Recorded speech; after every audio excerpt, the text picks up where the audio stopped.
Hello guys, my name is Anna and I try to vlog daily from my country Ukraine that is currently under aggressive invasion of Russian troops. In my vlog, I try to provide you real life stories and back up with some historical facts to demonstrate you the real Ukraine. I'm very grateful for your support and for your comments. And very often among these commands, I come across your advice to stay safe and to be careful of the Putin's regime and so on and so forth. Of course, as a clever person who has plans, I am trying to be safe as far as it is possible in my country. But also I have to tell you that I'm not afraid of Putin and his regime. Because first of all, we all see that many of Russian strengths messages were total fake, because their idea was to capture Kyiv and the rest of Ukraine in just 3 days. And look, we have more than a month of this war and Ukraine is winning its territory. Of course, there is much violence and lots of victims, but it is not our choice. It is Russia who attacked us, and we need to protect our land, we need to protect our independence, and we need to protect the freedom of the world and all the democratic values. Because I believe that if Ukraine fails, that normality in the world fails, and this is the general war with the evil, with the tyranny and all of that. And you all know that tyrants and dictators, they feed on fear. When we think about various countries that live in these conditions, in totalitarian conditions, we realize that there are lots of mechanisms that people can use and actually oppose to that regime. But somehow they are so stressed, they are so suppressed, they are so much afraid that they don't see these options, and then they continue dying in concentration camps, they continue being executed, but still they do not protest because they are afraid. So fear is one of the mechanisms that Putin very actively uses both in Ukraine and all over the world. For example, today on news we have read that a couple of Russian planes with nuclear weapons on board crossed the air border of Sweden. And of course they did that intentionally. That was the way to demonstrate Russia's strength and the fact that they believe they can control Sweden too in their desire to join NATO. And I know that Finland is considering this possibility right now. The general question is why Putin thinks he has the right to decide who wants to join NATO, who is allowed to join NATO, and so on. So when some of my commentators tell me that Ukraine has to agree on the conditions of Russia and maybe that will bring peace, no, that will bring us a new war, and that might bring a larger war for the whole world in general. Why? Because you cannot come to an independent state and dictate what to do. We are not a part of the Russian world. Sweden is not a part. Poland is not a part. And very often, Russia as a country believes it has a right to dictate the rules to those countries. This is very typical for totalitarian states. They don't care much about problems they have inside of their country, but they always want to control what is going on in their neighbors and so on. In Russia, there are lots of problems they have. Economic, architectural, educational. Russia is not a rich and successful country. It's just big and angry.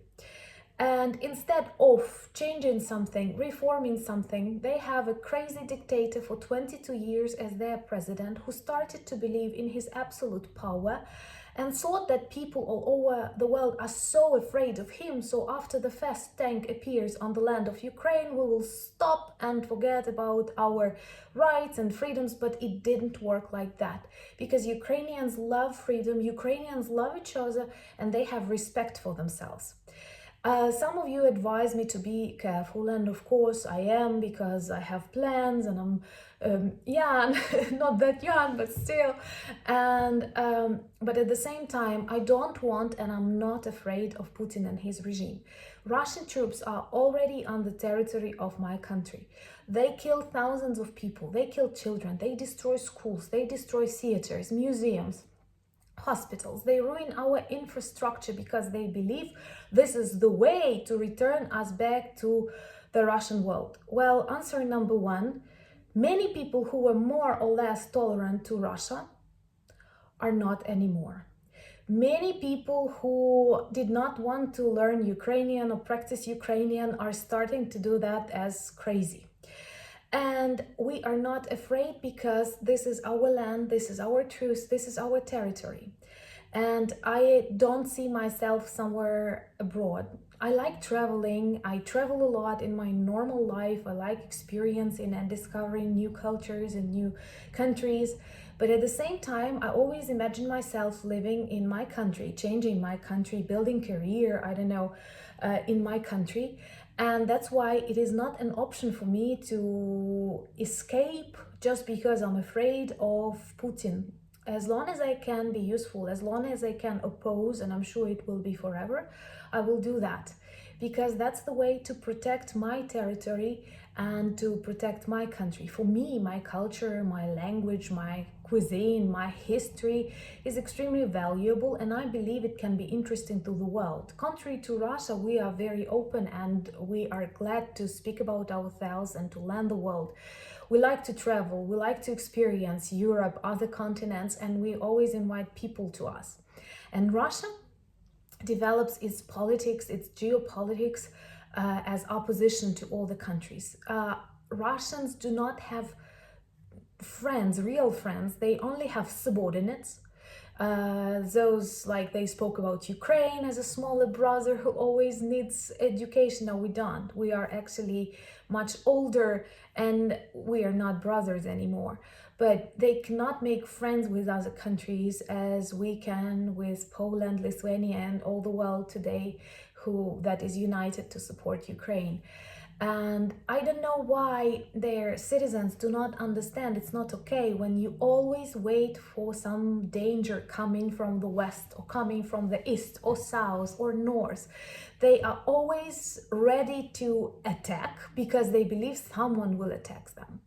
Just because you are paranoid does not mean that, of course, everyone sees there was no reason for Ukraine to. There were lots of reasons, but we did not plan to attack Russia. We did not plan to attack Belarus. We did not plan to attack both of these countries simultaneously, as Lukashenko and Putin says.